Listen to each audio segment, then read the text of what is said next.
Halo semuanya, balik lagi bareng gue Sengkala Tenang di Ngomong Hidup. Pernah gak sih ngerasa hidup ini kok berat banget? Dikit-dikit galau, dikit-dikit mikirin omongan orang, dikit-dikit stres sama hal yang gak bisa kita kontrol. Nah, kalau iya, berarti video ini pas banget buat lo.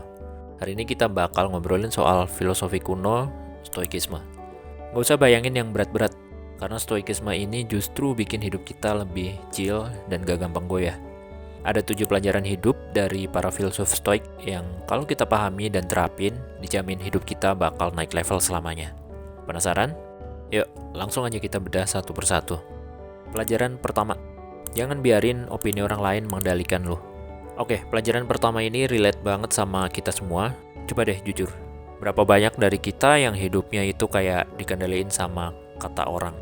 Mau beli baju, mikir, nanti dikira orang nggak ya? Mau posting foto, mikir, nanti dikira pamer nggak ya? Mau ambil keputusan penting, mikir, nanti orang tua, temen, atau tetangga bilang apa ya? Ini nih yang bikin kita capek sendiri. Kita jadi ngejar standar yang sebenarnya bukan standar kita. Kita jadi nggak otentik. Contoh kasusnya banyak banget. Misalnya, ada teman kita yang sebenarnya pengen banget jadi seniman.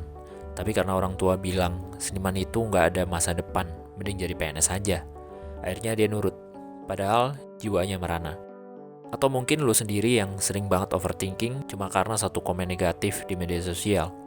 Filsuf stoik kayak Epictetus bilang, yang mengganggu manusia itu bukan kejadiannya, tapi pandangan mereka tentang kejadian itu. Means it's not about what happens to you, it's how you react. Artinya, bukan omongan orang-orangnya yang bikin kita sengsara, tapi cara kita nanggepin omongan itu.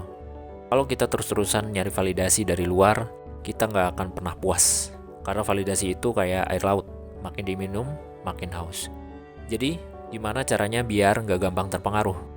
Pertama, sadari kalau opini orang itu di luar kendali kita. Kita nggak bisa maksa orang suka sama kita.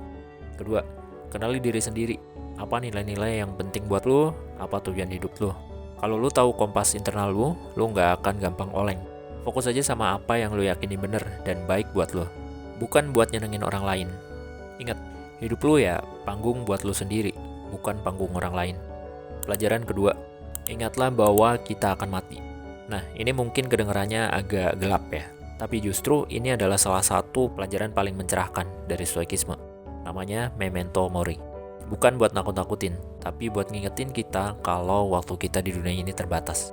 Coba deh bayangin, kalau lo tahu besok adalah hari terakhir lo, apa yang bakal lo lakuin? Pasti lo gak akan buang-buang waktu buat hal-hal yang gak penting, ya kan? Gak akan mikirin dendam, gak akan nunda-nunda kebaikan, gak akan sibuk ngejar hal-hal materi yang fana. Lo pasti bakal fokus sama apa yang benar-benar bermakna. Keluarga, temen, pengalaman, atau mungkin nyelesain mimpi lo yang tertunda. Masalahnya, kita sering lupa kalau hidup ini ada batasnya. Kita jadi menunda kebahagiaan, menunda minta maaf, menunda bilang sayang, menunda ngewujudin impian. Kita pikir kita punya banyak waktu, padahal setiap detik yang berlalu nggak akan pernah kembali. Contohnya, berapa banyak dari kita yang bilang, nanti aja deh liburannya kalau udah kaya, atau nanti aja deh ngumpul sama keluarga kalau udah nggak sibuk, padahal besok belum tentu masih ada. Memento mori itu bukan tentang kematian, tapi tentang kehidupan. Ini adalah pengingat buat hidup sepenuhnya di hari ini, dengan jujur, dengan penuh makna. Jadi, daripada sibuk mikirin apa yang bisa kita dapetin, coba deh pikirin apa yang bisa kita tinggalin. Warisan apa yang mau lo tinggalin, kebaikan apa yang mau lo sebarin. Ketika kita sadar akan keterbatasan waktu, kita jadi lebih menghargai setiap momen dan setiap orang di sekitar kita. Pelajaran ketiga, kendaliin apa yang bisa lo kendaliin, lepasin apa yang gak bisa. Pelajaran ketiga ini adalah inti dari ketenangan ala stoik. Banyak banget kegalauan, kecemasan, dan stres kita itu datangnya dari satu hal. Kita mencoba kendaliin hal-hal yang sebenarnya nggak bisa kita kontrol. Coba deh pikirin, lu bisa kontrol cuaca? Enggak. Lu bisa kontrol macet? Enggak. Lu bisa kontrol reaksi orang terhadap omongan lu? Enggak. Lu bisa kontrol hasil wawancara kerja lu? Enggak. Tapi seringkali kita malah sibuk mikirin hal-hal itu sampai stres sendiri. Misalnya, lu udah belajar mati-matian buat ujian, tapi pas hari H, tiba-tiba listrik mati di rumah lu dan lu telat. Lu bisa kontrol listrik mati? Enggak. Tapi lu bisa kontrol gimana reaksi lo soal kejadian itu. Lu bisa panik dan marah-marah, atau lu bisa cari solusi lain, misalnya lapor ke pengawas. Stoikisme ngajarin kita buat bedain antara lingkaran kendali dan lingkaran kekhawatiran. Lingkaran kendali itu isinya hal-hal yang bisa kita kontrol. Pikiran kita, tindakan kita, usaha kita, sikap kita. Dan lingkaran kekhawatiran itu isinya hal-hal di luar kendali kita. Opini orang lain, cuaca, masa lalu, atau masa depan yang belum pasti. Kuncinya adalah fokus 100% pada lingkaran kendali kita. Lakuin apa yang terbaik yang lu bisa lakuin. Kalau lu udah berusaha semaksimal mungkin, sisanya serahin ke yang di atas. Jangan buang energi buat khawatirin hal-hal yang emang bukan urusan lu, karena nggak bisa lu kendaliin. Ini bukan berarti pasrah tanpa usaha ya, tapi lebih ke menerima kenyataan setelah kita lakuin bagian kita. Ketika kita bisa bedain ini, beban hidup kita akan jauh lebih ringan. Percaya deh. Pelajaran keempat, hiduplah sederhana dan fokus pada apa yang benar-benar penting. Di era modern ini, kita sering banget diserbu sama iklan dan influencer yang seolah-olah bilang, lu harus punya ini, lu harus punya itu, biar bahagia. Akhirnya kita jadi kejebak di lingkaran konsumtif yang gak ada habisnya. Beli barang baru, senang sebentar, terus pengen yang lain lagi. Pelajaran stoikisme yang keempat ini ngajak kita buat hidup sederhana. Bukan berarti jadi miskin ya, tapi lebih ke bedain antara kebutuhan dan keinginan. Kita seringkali ngejar keinginan yang sebenarnya gak esensial, cuma buat pamer atau biar nggak ketinggalan tren. Coba deh lihat, banyak orang yang punya uang banyak tapi hidupnya nggak tenang. Kenapa? Karena mereka sibuk ngejar hal-hal materi yang fana. Mereka lupa kalau kebahagiaan sejati itu bukan datang dari seberapa banyak yang lu punya, tapi seberapa puas lu dengan apa yang lu punya dan seberapa tenang batin lu. Filsuf Stoik Seneca pernah bilang, bukan orang yang punya sedikit yang miskin, tapi orang yang menginginkan lebih. Hidup sederhana itu sebenarnya pilihan yang berani di tengah gemburan hidup konsumerisme. Ini tentang memilih buat fokus pada hal-hal yang benar-benar memberi nilai dalam hidup.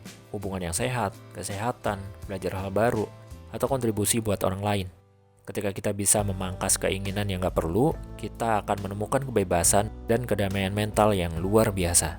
Kita jadi punya lebih banyak waktu dan energi buat hal-hal yang benar-benar penting. Pelajaran kelima, cintai takdirmu atau amor fati. Ini salah satu konsep stoikisme yang paling powerful dan mungkin agak sulit diterima di awal, yaitu amor fati atau cintai takdirmu.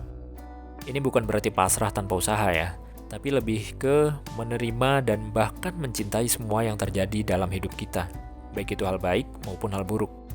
Seringkali kita ngerasa, kok ini terjadi sama gua ya? Kenapa nasib gua gini amat? Kita cenderung lawan atau menyesali kejadian yang buruk. Padahal kejadian itu udah terjadi. Kita nggak bisa ngubah, yang bisa kita ubah adalah cara kita nanggepin dan memaknai kejadian itu. Contohnya, lo baru aja di PHK. Tentu ini nyakitin dan bikin frustasi. Reaksi alami kita mungkin marah, sedih, atau nyalahin keadaan. Tapi kalau kita nerapin amor fati, kita bakal nyoba ngelihat kejadian ini sebagai bagian dari takdir yang harus diterima. Mungkin ini kesempatan buat nyoba bidang baru, belajar skill baru, atau bahkan coba mulai bisnis sendiri. Banyak kisah sukses yang berawal dari kegagalan atau kemalangan. Amor fati itu tentang ngubah hambatan jadi kesempatan, ngubah racun jadi obat. Ini tentang nemuin makna dan pertumbuhan di setiap tantangan. Marcus Aurelius, seorang kaisar Romawi sekaligus filsuf Stoik, bilang, apa yang menghalangi jalan akan menjadi jalan. Artinya, rintangan itu sendiri bisa jadi jalan menuju sesuatu yang lebih baik. Jadi, daripada ngeluh, coba deh tanya ke diri sendiri, pelajaran apa yang bisa kita ambil dari ini? Gimana gue bisa tumbuh dari situasi ini? Ketika kita bisa mencintai takdir kita jadi lebih tangguh dan gak gampang hancur oleh badai kehidupan. Pelajaran ke-6, praktekin mindfulness. Di dunia yang serba cepat dan penuh distraksi ini, kita sering banget kehilangan momen.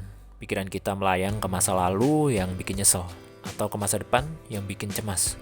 Akibatnya, kita nggak benar-benar hidup di masa kini. Nah, stoikisme juga ngajarin pentingnya mindfulness atau kesadaran penuh. Mindfulness ala stoik itu bukan cuma soal meditasi ya, tapi lebih ke gimana kita hadir sepenuhnya dalam setiap momen. Ketika makan, ya makan.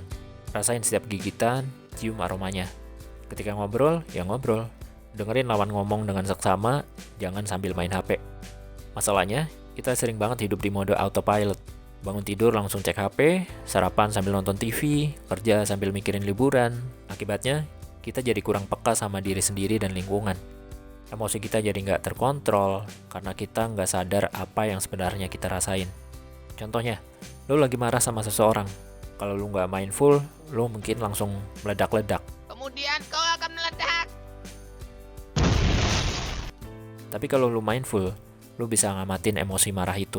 Oh, gue lagi marah. Kenapa ya gue marah? Apa yang jadi penyebabnya ya? Dengan ngamatin tanpa menghakimi, lo jadi punya jeda buat ngerespon dengan lebih bijak, bukan sekedar bereaksi. Jadi, gimana cara ngelatihnya? Gampang kok, mulai dari hal-hal kecil.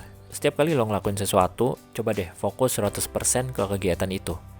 Rasain napas lo, amati pikiran lo tanpa ikut terbawa. Ini bakal ngebantu lo jadi lebih tenang, lebih fokus, dan lebih bisa ngelola emosi. Mindfulness itu kayak otot, makin sering dilatih, makin kuat. Pelajaran ke-7, kebajikan adalah tujuan utama dalam hidup. Nah, ini pelajaran terakhir dan yang paling fundamental dari Stoikisme. Kebajikan adalah tujuan utama dalam hidup. Kebajikan itu bukan cuma soal jadi orang baik yang gak nyusahin orang lain ya, tapi lebih ke ngembangin karakter yang kuat, jujur, adil, berani, dan bijaksana. Di dunia ini, banyak banget orang yang ngejar kekayaan, kekuasaan, atau ketenaran. Mereka pikir itu yang bakal bikin mereka bahagia, tapi seringkali mereka halalin segala cara buat dapetin itu, bahkan dengan ngerugiin orang lain. Akhirnya, mereka punya segalanya, tapi hidupnya kosong dan gak tenang. Stoikisme ngajarin kalau kebahagiaan sejati itu datang dari dalam, dari karakter kita. Kalau kita fokus jadi orang yang berintegritas, yang selalu berusaha ngelakuin hal yang benar, meskipun itu sulit dan gak ada yang tahu, disitulah letak kedamaian. Contohnya, lo punya kesempatan buat korupsi dan gak ada yang tahu. Secara materi, lo bakal untung. Tapi secara batin, lo bakal terbebani. Sebaliknya, kalau lo milih buat jujur dan berintegritas, meskipun lo gak dapat keuntungan materi, lo bakal punya harga diri dan ketenangan batin yang gak bisa dibeli dengan uang. Kebajikan itu adalah satu-satunya kebaikan yang sepenuhnya ada dalam kendali kita. Kita gak bisa ngendaliin kekayaan, kesehatan, atau popularitas. Tapi kita selalu bisa milih buat bertindak dengan bijaksana, berani, adil, dan mengendalikan diri. Ketika kita menjadikan kebajikan sebagai kompas hidup, kita bakal nemuin tujuan yang mendalam dan rasa puas yang abadi, terlepas dari apapun yang terjadi di luar diri kita.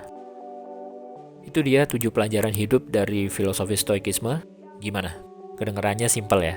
Tapi butuh latihan dan kesadaran buat nerapinnya. Ingat ya, Stoikisme itu bukan tentang jadi robot tanpa emosi, tapi tentang gimana kita bisa ngelola emosi dan pikiran kita biar nggak gampang goyah sama badai kehidupan. Ini tentang jadi pribadi yang tangguh, tenang, dan punya tujuan.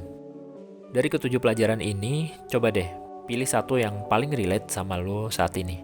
Fokus di situ dulu, praktekin setiap hari, karena perubahan besar itu datang dari langkah-langkah kecil yang konsisten. Jangan nunggu besok, mulai dari sekarang.